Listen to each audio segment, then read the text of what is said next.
Hi, hi. How you doing, everybody? It's Sunday night, and I feel alright.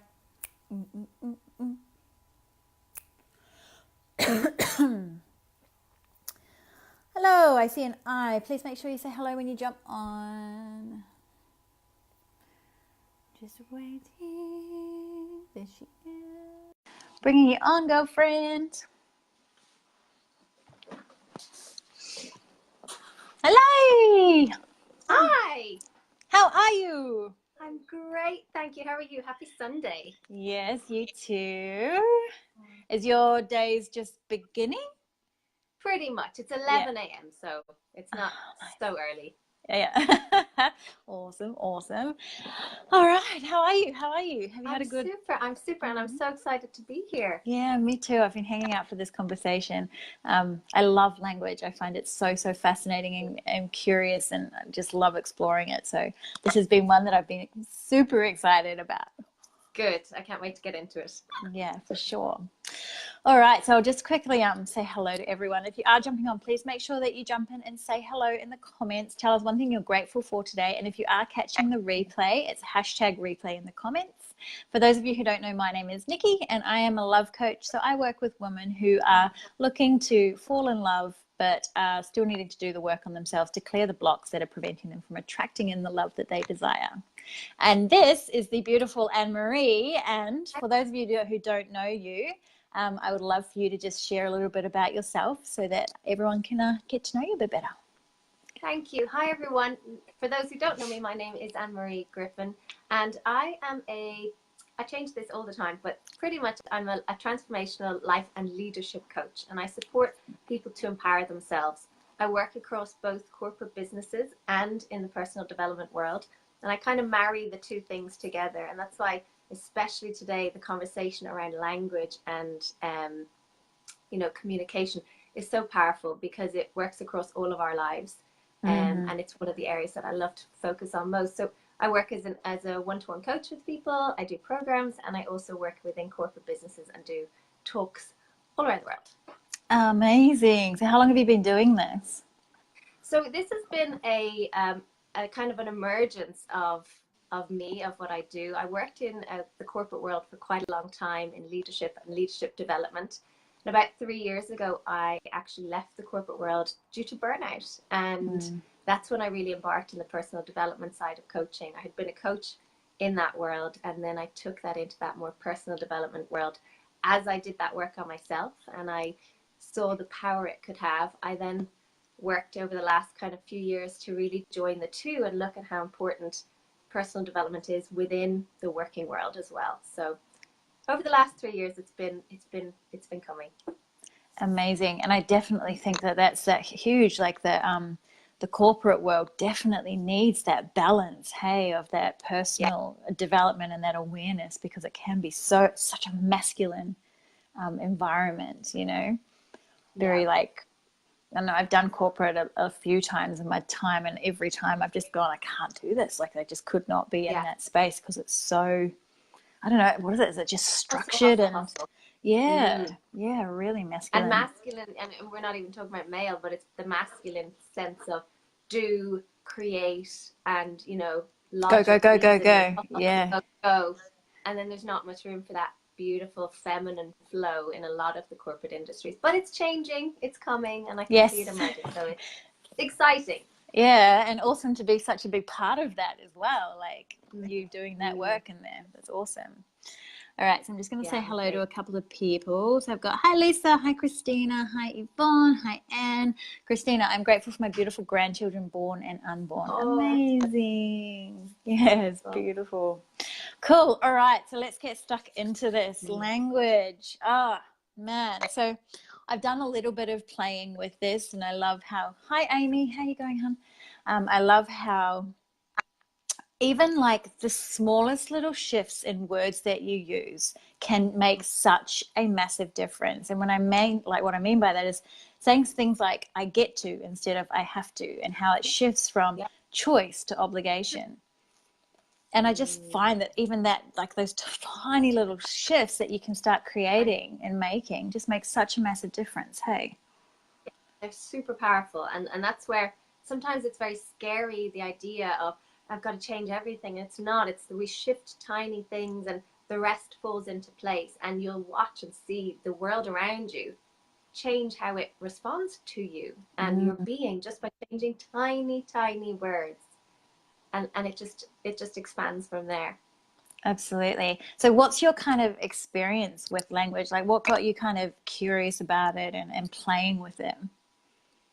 I think for me, it probably started, I've probably always been very careful with language. When I was very small, I remember being 5 and 6 years old, and my grandmother would make us do elocution, speak, pronounce words, and she'd give us our pocket money if we would say it correctly. And I never really understood why. And what she really wanted to put across was the power of our voices, and just how important it was to be able to speak and communicate and be clear on our message. And so kind of that's the very early days. But working in the retail world, it was probably one of the biggest lessons for me in communication and language and words and our body language. It kind of it's all inclusive. I could find myself working with people who spoke no English, and I spoke in their language, and we would perfectly be able to communicate just by our body language and our eye contact. And I could see how important words are when we do get to use them. And the choice of those words becomes so powerful. And because when it's taken away and you have to rely on other things, you can really see, okay, I've got some power here when I do have the use of language, and to be very careful with it. And it was through my time in leadership development and really looking at what communication can do and how powerful it is, was probably the big explosion for me in looking around and being able to notice how effective and ineffective communication can be, and how messages and translations can just get lost in the intention of something not being received because one or the other party are not in the same space at that same time. And even how the words we may choose, it may not be what we mean. And so it's being very careful and discerning with the words that we choose to use, and knowing what they mean. So it's probably been an emergence of kind of a growth over my years, but language has always been important, and words and how we use them has really come into play in the last 4 to 5 years for me. And as I explore my own journey and seeing the power it has when I just take those tiny shifts and realize what's going on, probably started there. Yeah, awesome. And I don't know if you would have heard this wherever you grow up, but we used to have this saying of sticks and stones can break my bones, but names can never hurt me. And I was thinking about that saying the other day and just going, it's so untrue, because words they have the power to really cause a lot of pain. And I think, obviously as kids, you're told that to make it all kind of less, and not try and affect you so much. But I think at the end of the day, it's kind of setting them up in a way for, I don't know, what's the word? It's not failure. It's I don't know. Not being able to deal with what's the truth of the matter, which is that when words hurt, we don't just ignore it.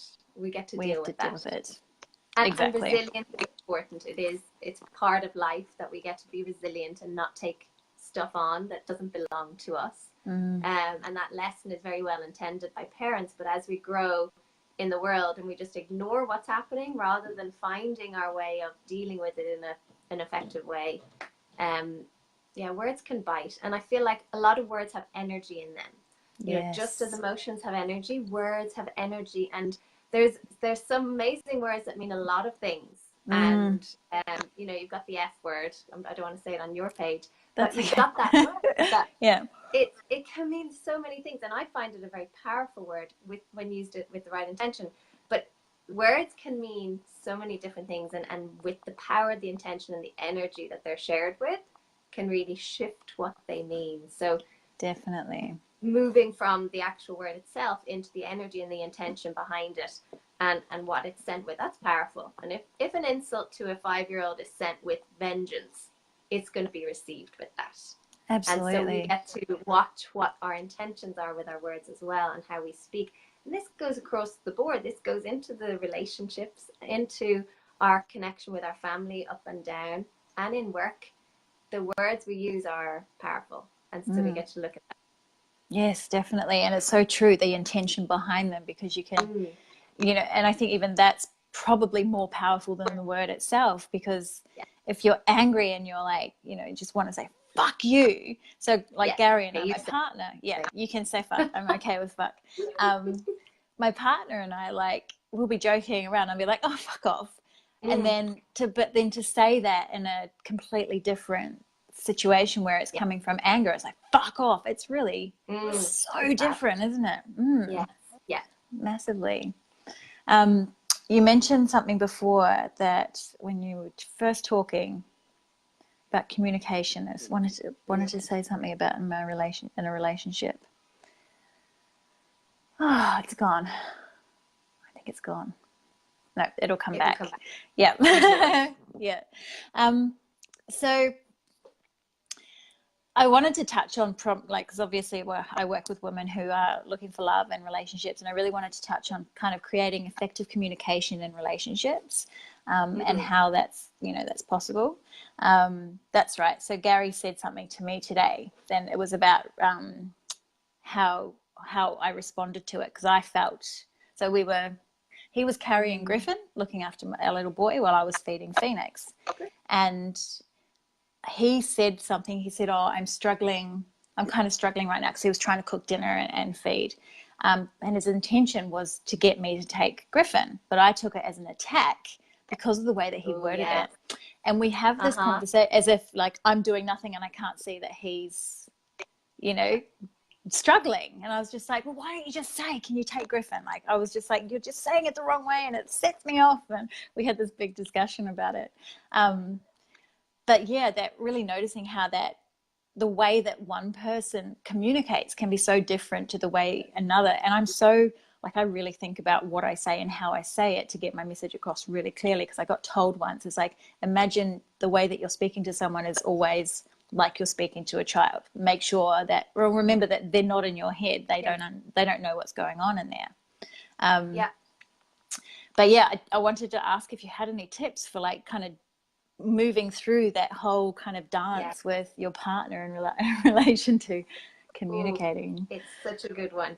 And it's powerful when you can recognize that, first of all, that you can see that it happened. So that's the first thing to look at, is recognizing when you are not receiving the message that's being sent. And I would put this under the blanket of compassionate communication.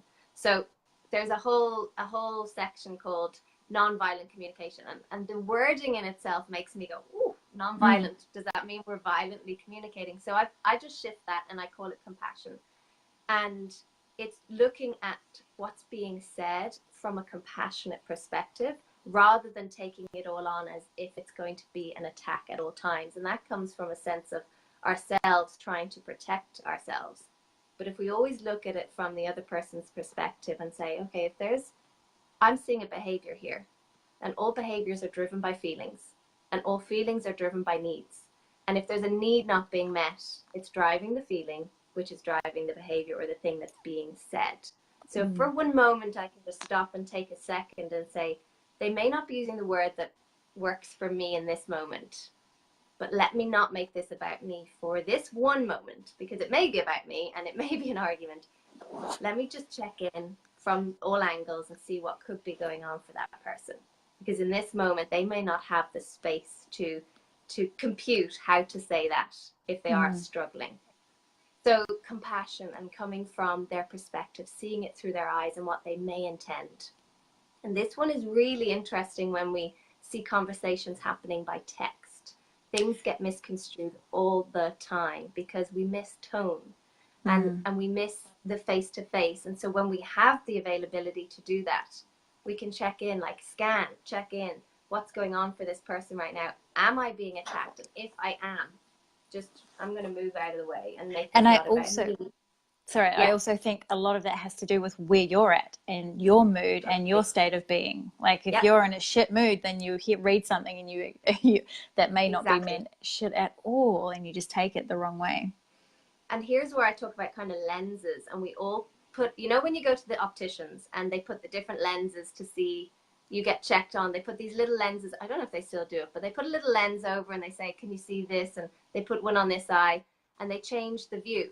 Well, we all have a lens that we look through at all times. And sometimes it's our wounded self, and we're looking around and we're checking in and we're seeing and hearing, and you know, even how we hear things, we're seeing it from that wounded self and that past experience. Sometimes we're seeing it through our mother's eyes, and we're like, you know, seeing the world through how they see us. So let's take on a lens and see it from where we're at in this moment, and maybe check in with what could that person be seeing right now, and really finding a way to find connection rather than disconnection. And it does come from just for a moment being able to step out of it and see where else could this be coming from. And then from the other person, let's not just make this about the receiver, the sender of the message.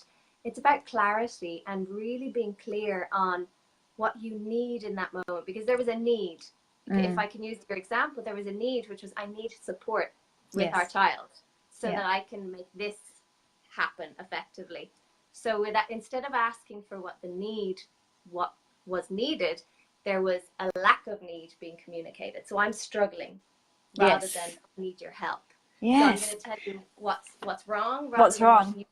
Help. Yeah, and that's what I said to him. I'm like, just tell me what you want. Yeah. Like, if you just say, Nick, I need you to take Griffin, okay, cool. I know exactly what you need me to do. But when you say to me, I'm struggling right now, then I'm just like, okay, like, what do you need from me? So if you take down the mask of, I'm being attacked here, and they take down the mask of, I just need to tell someone that I'm struggling, and I'll be able to take another moment and say, here's what I need.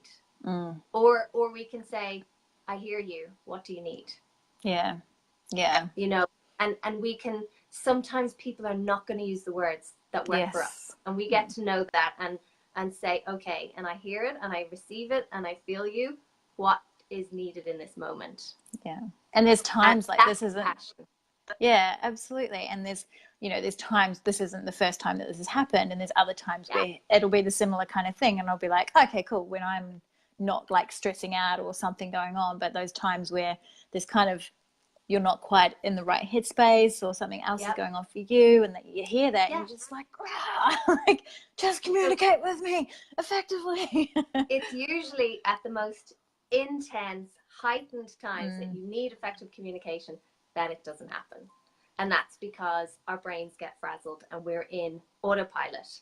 And so our logic brain, in terms of, okay, let's effectively communicate now, isn't switched on because we're in fight or flight mode and we've got all this other stuff going on. And so why I brought the two sides of it in was that sometimes in order to have effective communication, we as the receiver can hear what's not being said and ask a question, say, what do you need right now? Or how can I help? And then it diffuses it, and then later on have the conversation. So here's what happened, and in future I'd love to know more what you would need. And so having later conversations, sometimes in the moment, it's not the right time. So time and space and place is really key to how and when we have conversations, because it really does determine the results that we'll get. Yeah, and the thing is, we had the conversation after everything, like, because it didn't turn into a massive fight. It was just like a moment of trigger. And then later we talked about it, and I was just like, well, when you say that, you know, I don't understand what it is that you want, or I feel attacked. And he's like, but I was going to tell you what I needed. And so it was just kind of like this whole, if I had waited and not reacted so instantly as I did, then he would have been able to express what it was that he needed. And it's just that whole working it out.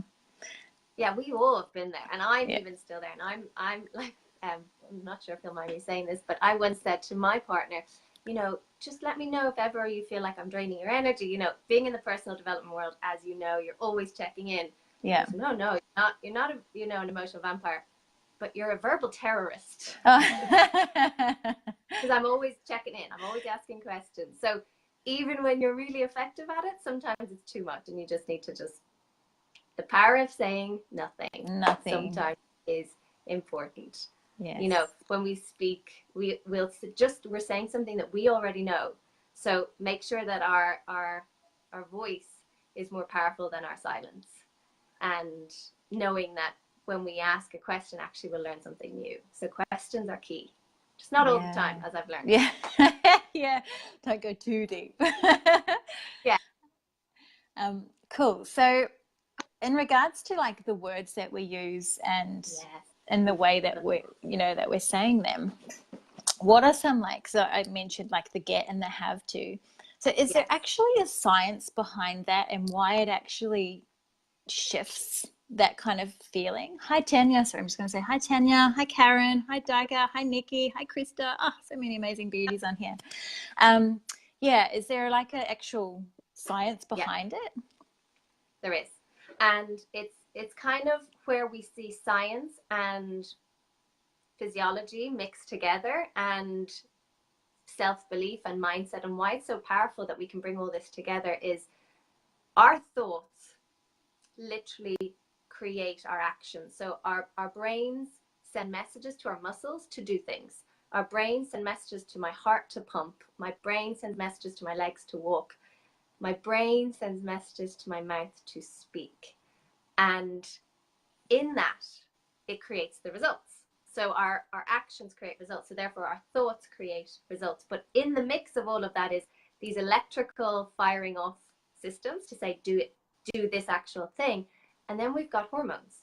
And our hormones send different abilities and messages to our body. And I'm going to talk about two, which is our testosterone, which is power hormone. And it's our ability to, have strength. And it gives us physical strength that we wouldn't have without it. And it takes all of the energy from other parts of the body and uses it for strength. And then there's cortisol, which is the stress hormone. And if anyone has ever had that hot feeling up the back of their knees, push up their necks and make their face go red when they get stressed, that's cortisol. And that lowers our ability to think, to process, and it gives us that kind of speed energy so that if we were in real danger, we'd get out. Now, why this is scientific and how this plays into that is when we start telling ourselves negative things, and when our thoughts come from a non-effective place and a low power place, like I'm no good, I'm sorry that I even exist, I'm apologizing for my existence, I don't mean, or I'm nothing. Our cortisol is higher because our testosterone is lower, and therefore how we come across is less powerful, and so we don't get to create that connection. And that if our thoughts are more powerful, our testosterone raises. So here's where our thoughts actually raise the testosterone in our body. Yeah. Wow, that's incredible. And that creates strength in our body. So when our thoughts are these words that are low powered, so the word just, this is a big one, and if you can shift this, it changes a huge amount. So I'm just wondering, I'm just asking if, I'd just like to know, I was just at the shops, or I'm just this, and you're justifying yourself. You're literally apologizing for who you are by using that word. Yeah. Wow. Now, it's fine if you say, oh, just sprinkle a little bit of flour in that cake. That's okay. When we're talking about ourselves and the just word, and this comes up a lot with emails or texts saying, I'm just wondering, or asking, I just want to get a minute of your time, and I just guilty. Want to check in. Yeah. Okay. And it's so powerful because what happens is just creates this, it's like a low power. I'm not important, so I'm just gonna sneak in and ask something, but not feel I'm worthy of it. But I would like to know, I was wondering, I would like to inquire. So by just shifting out of the word and replacing with the word that is I, rather than I'm just, I am. The I am is so powerful. Yeah. And I would like using the words that are more power driven. And when I say power, I mean personal power, not power over other people. Yeah. It really shifts our testosterone levels, our cortisol levels, our physical power, and our ability to think straight, because we don't have the weird mix of stuff going on. So we're literally shifting our thoughts about ourselves as well, because this now gives us that internal power to say, I'm not just anything, I am. And so are you. Because when we come from a place of, if I just sort of share that spectrum, passive, aggressive, assertive, aggressive, and if we're sitting on the assertive part of the spectrum, that's where we see both people have just as many rights, needs, feelings, and opinions. And when we're anywhere else, it's off balance. We either don't believe we deserve them, or we believe we deserve them more than anybody else. So using these switches in words really changes even how we are as people. So just is one, and sorry is another one. Sorry. Oh, yeah. So many people say sorry all the time. Yeah. I was thinking about that today. Don't know this. Yeah, I'm sorry. Yeah. What are you sorry for? And that's the thing, like I was, this is something that's come up for me a few times, but today I was just thinking about it. About how men say, I think women say sorry, something ridiculous, like 10 to 1 times to a man. Was this I thought I heard a statistic or something like that. Yeah. And, you know, you hardly ever hear a man saying, oh, I'm sorry, backing into you. Like it's, like Gary will apologize when he needs to.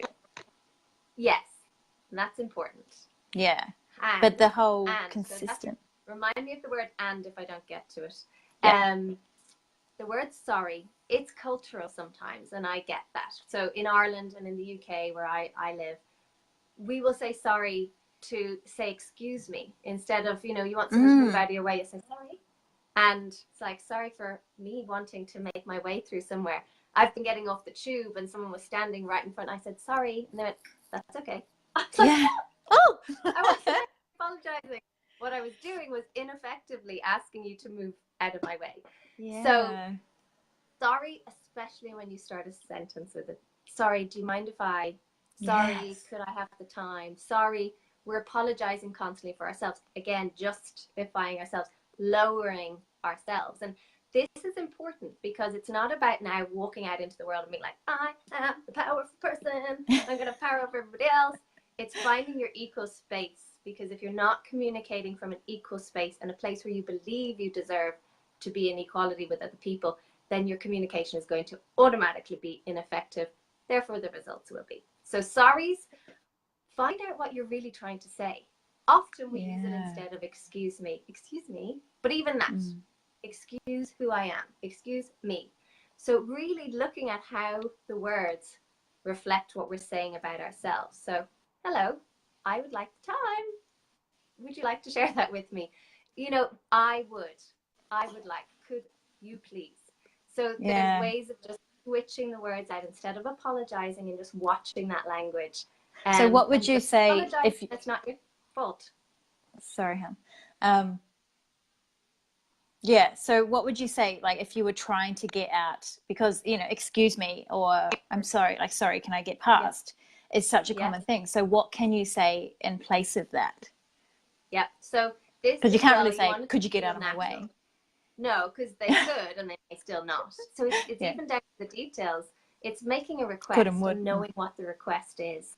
And the word request sounds quite, you know, dramatic, but actually that's what we're doing when we say something. So there's a level of politeness that we all like to live up to. Would you mind if I came through? Like, you know, you can just make it a little less apologetic about yourself, and not too aggressive either. So would you mind stepping aside? So make it about the direction and the person and an action they can take. Again, looking for solutions. Would you mind stepping aside? And they're like, okay. You know, sorry, you know, just finding a way. And even in my voice, I instantly go to do it. So it's a one that I have to watch all the time. Sometimes you don't even need to say anything. Our body language can do the talking for us. If you just stand and watch this. So if you've got a busy street, and I do this a lot in like Oxford Street or Grafton Street, if you notice you've got all these people walking towards you, if you stand and walk straight, they will actually move out of your way. Because you're showing that you've got direction, you've got intention, you've got meaning, and they'll be like, oh yeah, someone's going to move. So just showing your own body language, you know, I'd like you to move out of my way. And just showing that you've got sort of connection, communication, eye contact, and a smile can even do it. So it's learning the dance of communication that isn't all verbal, but watching out for the verbal linguistics of what we say. So if anyone else is awesome, it would be great to hear that, because I still could do with some suggestions for the sorry word, because it's so ingrained in Yeah. us sometimes. But it just It really is. pops And out. even today, Yeah. like I remember what triggered me as I was walking past a shop and there was a sign. So there was two things. There was tables outside of a takeaway place that had signs Yep. on the tables that said, you know, these are for this restaurant only, sorry. Yeah. And I was like, why are you sorry? You're just claiming like it's your restaurant. Yeah. And then Yeah. there was another sign saying, we are closed, sorry. And I was like, Yeah. that word just does not need to be there. Like, you're allowed Yeah. to close. You don't have to apologize for that at all. Yeah. We've been raised to apologize for a lot. And it is, and when I say it's cultural, I'm not making excuses for it. I'm just saying, watch out, because you've got more work to do to ingrain yourself from it. Because just because it's cultural doesn't mean we have to fall into line with that. And we get to learn to be able to be in those cultures and that environment without apologizing for who we are. Yes. With our words. Amazing. And it'll be interesting to see people's reactions to, would you mind moving aside? Because I think like that excuse me is so polite. It's that making ourselves smaller to not offend someone else. Whereas standing in your power and saying, would you mind moving aside? That's like completely different, isn't it? Like it feels different. Can we touch on should and could? Like this is one also that I'm always talking to Gary about, and I'm like, I ask you, could you? Because it gives you opportunity. It gives you a choice. Whereas should, being told you should do something, is just an automatic, well, fuck no, like shut down. Yeah. So should has got so much judgment in it, because it's telling us there's a place that we're meant to be that's other than right now, right here, and how we are. So it's already saying there's failure here. I should have gone to the shop today. I should call my mother, but I haven't. And it's already coming from a place of I don't really want to. Yeah. Because if I wanted to, the wording and the thoughts would be, I'm going to. Oh, I missed the shop today, so I'm going to go later. Oh, I must call my mother, because even the word must, I'll talk about that too. I'd like to call my mother, so I'm going to. I'll get to. So the words should and must are both similar. And you can see how easy it is for it just to pop out. But the judgment that we have around those words comes into a personal judgment of I'm not doing what I could be doing. And actually judging ourselves for where we're at right here, right in this moment, and other people. So you should go to, you should have done it this way. You should try this new whatever. And often the intention is good. Yeah. And it's well intended, but it's still in judgment from a place of, if I'm saying to somebody else, you should do this, I'm telling them that what they've chosen is not correct or isn't as good as my idea. So yeah, and I also feel like you could try this. I tried it worked for me, but it may not work for you. Yeah, absolutely. And I also find it attaches obligation for me. So if someone says I should do something, then I feel obligated to do it, and like I'm not getting to actually choose of my own free will. Yeah. And you still get to choose. You still get to say, oh, I received that and thank you for that suggestion. I'm still going to do this other thing. And it's even just communicating that back. It's lack of communication can also be ineffective communication. The silence can be ineffective, but saying thank you, I appreciate that. This is how I'm going to go ahead, and just be clear with it. The should, could, must is, you know, a very, very powerful one, because it's ownership. It's personal ownership of being okay with who you are and your choices and your trust in yourself. And then being able to share that with other people, even when they communicate those words to you. Yeah. Saying, so what about could then? Because could, I feel like is you know, you could do this, and that kind of can often create like the ticking over and, oh, well, that is an actual option, or that is, like, can inspire. It creates options. Yeah. Yeah. You could is a powerful word, and it's good when we use it in the right way. So saying it instead of the word should, perfect. Here's an option. You could do this. So long as our intention behind it isn't just to say, and my expectations are that you do. Yeah. You can easily just transfer words and not change the background of them. But using the word could is really a great way of replacing the word you should.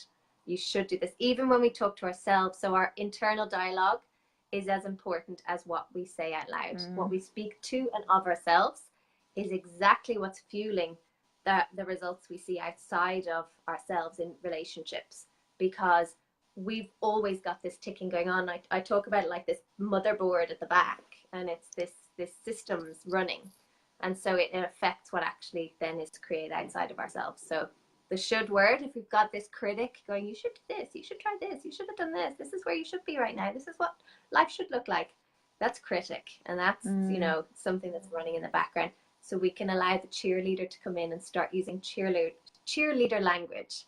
So you could do this, do you choose to do this, let's do this, I'd like to do this. And the word I tapped on it a second ago, the word and versus And, yeah. but. Yes.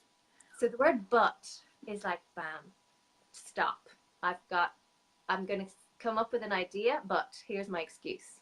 Buts are always followed by excuses why we can't or won't. And is a great replacement for it. So, oh, I could go to the shop today, but I'm too tired. I could spend time with my mother-in-law, but I don't want to.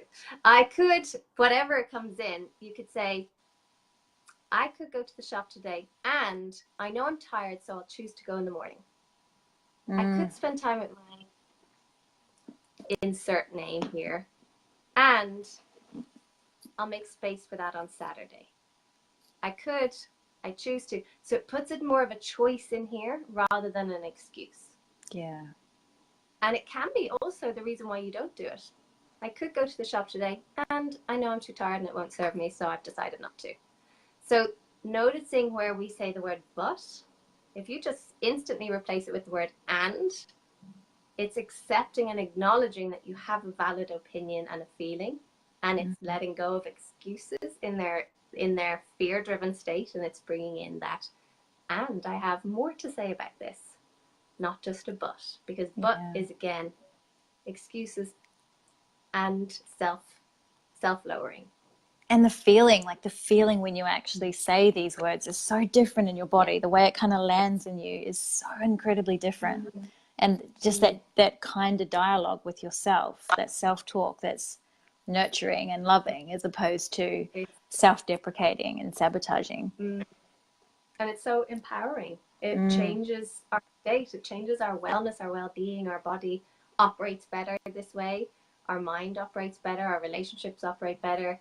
Life operates better when we just make these tiny shifts. So moving from the justifying and the sorries to the I ams, from the buts to the ands, from the shoulds to the coulds, moving from apologizing to the being and unapologetically you. Yes, awesome. Oh, I love it so much. It's so fascinating. It's incredible. So what about the word can't? Can't. That's a low power word. I am so sexy. Well, yeah. You're choosing to do it. Oh, yes, you are, Natalie. The word can't, that is an opinion of yourself, and it can be relevant. Like, I'm trying to open a jar and I say I can't open this jar, then I probably won't be able to. But if I'm like, I can open this jar, I can do this, my testosterone raises, bam, pop, jar opens. Yeah. Now, there are things that we may not be able to do, but the word can't raises our lower power hormones and creates weakness in our body. If we say the words, then they become true. So I have this card that somebody, a client and a friend gave me, and it says she thought she couldn't, so she didn't. Yes. And I was like, it's perfect, because we're all talking about she thought she can, so she did. But it's more important to look at who's operating from the space of I can't and how much that's affecting the result. Because if my word is I can't, it came from a belief. So I can't do this. I've said it, and now that's going to be the result that I create. Yeah. So the word can't, I can choose not to do this right now, or my muscles may not be strong enough in this moment to open this jar, is an effective way of thinking it. I'm working on being able to strengthen my muscles so that I can open this jar. Just changing it and having a more growth orientated idea is more powerful. So replace the word can't with other more powerful words that come from a space of of choice, because sometimes the I can't is actually an excuse for I don't want to. Yeah, exactly. Absolutely. And the, I can't afford it. Like you hear that so often. It's like, well, you can. We can all afford what it is that we want to.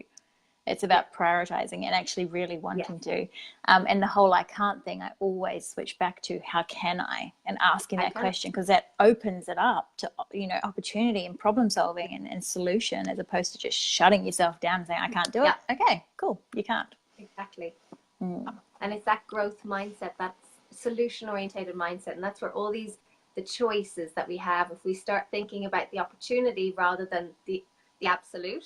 So when we stick to something that we think we know, then we close off all the options. But if we start speaking, thinking and feeling and operating in a space of opportunity and uncertainty, then the words that we use, if we use words that are absolute and certain, like I can't, that's absolute, that's certain, then it closes down opportunity. But if we create a space where we are opening up opportunity, including in relationships, so using words within our relationships with other people that open up opportunity rather than this is absolute and certain, we create so much more space for growth, for beauty, for more than we could have ever imagined to happen. Because often our brains keep us limited. So if we are staying within what our brains are thinking, then we're staying limited. But we get to expand outside of that. Yes, absolutely. I've just got a question here from Crystal. It says, oh, why does this happen? So why is fear so prevalent in today's society? Why is society so scared to become conscious individuals? I can't see the rest of it. It doesn't let me drop it down. That happens on mine as well. Why is that? I don't know. I think it's the orientation. So even the first part of that question is powerful. So why is society today driven by fear? And what was the second part? Why is society so scared to become conscious individuals? And that's where it cuts off. I can't see it. Okay, so here's why we can bring it all back to relationships. Connection is one of our fundamental needs as human beings for survival. Connection, we are hardwired for survival. Everything we do, and that's why we go so crazy sometimes when we fall in love or fall out of love, or we're trying to find love, or connection anywhere in our lives seems threatened, because we are hardwired for connection. And it comes from our very primal, primitive times when we were in small communities and small families or packs. Even think of wolf packs, you know, one wolf would keep an eye on the whole pack overnight. And if there was disconnection there, or there was, you know, challenge between two, you didn't know your life was safe. And same in family units of, you know, caveman times. There was a space and time where connection was vital for survival. It doesn't exist so much anymore as vital. We've got, you know, ways of existing and being okay in the world, but we haven't caught up with that. Our physiology hasn't caught up with that. So our fear is genuinely driven from a space of, I could die without connection. Our thoughts may not be saying that to us, but the effect that our body and our behaviors is having is coming from a space of fear of disconnection, is a fear of my life. So we can start to shift that. It isn't, you know, fully ingrained that we can't change that. Yeah, and to see how we are in our own sense perfectly capable of surviving and thriving and taking care of ourselves without connection, and trusting that connections are there. There's so many options of connections, that connections get to be effective, and those that aren't effective get to change or be removed. So, you know, relationships starting and ending, that can be really painful for people, because there's a sense that without them, I'm nothing. And actually, when we see ourselves as full, whole beings without connection, then when connection happens, it's beautiful and it's powerful and it's impactful. So fear and becoming conscious comes from the fear of being an individual, which comes from way back when it would have been dangerous, because walking around on your own, coming across a pack of lions or a herd of something else, you were in danger. And so we're still wired for that connection, and it is still important to us as human beings, and why it hurts so hard when we lose connection. But finding the power in ourselves and seeing that we can survive will help with that, and becoming conscious of ourselves. So that's where the fear comes from. So if you can let go of the idea that fear, that lack of connection, and being an individual and being powerful and being seen is dangerous, bam, you're there. And the fear disappears, it dissolves.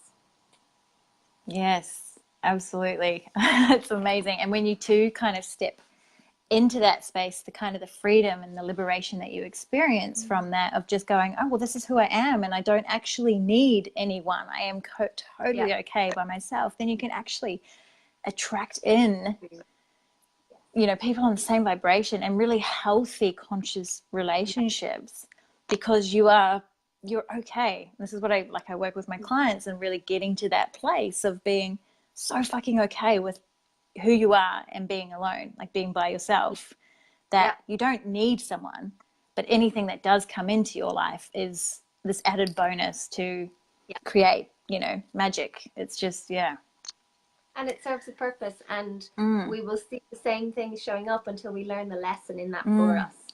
And connection can come in very many different forms, and the optimum in relationships is to be interdependent. So we've got codependent, which is I rely on the other person for my existence, and without them life is a disaster, and I can't, this is the source of the reality. Fall apart. And I lose who I am and my life and who I be. And then there's independent, which is I don't need nobody else in my life. I'm fine. You, no thanks. You, no thanks. And independent can be cool, but it can get lonely. And we still are wired for connection. So we're denying ourselves of something with this mask of independence. Then the next levels is interdependent. And that's beautiful. That means I'm independent, you're independent, but we're choosing to do that together. Yes. And your success and your failures don't affect mine, and mine don't affect yours, but I'm going to fill my cup, you fill yours, and we will share what overflows. Jam together. Yeah. And that is a relationship that is going to flourish, you know, those codependent, and we've all been in them, where you're just clinging on so tight to someone else for all your worth and your joy and all your love, and then when it falls apart, you just like crumble in a heap because you were so reliant on that person. But then flipping that as well, and I've been there, I'm like, I don't need no man, I am okay by myself. Like just totally like, and that's a good rejecting. space to be in, and it is important too.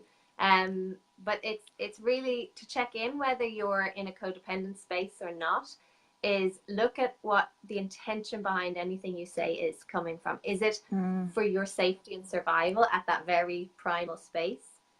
Is it to check that there's still connection?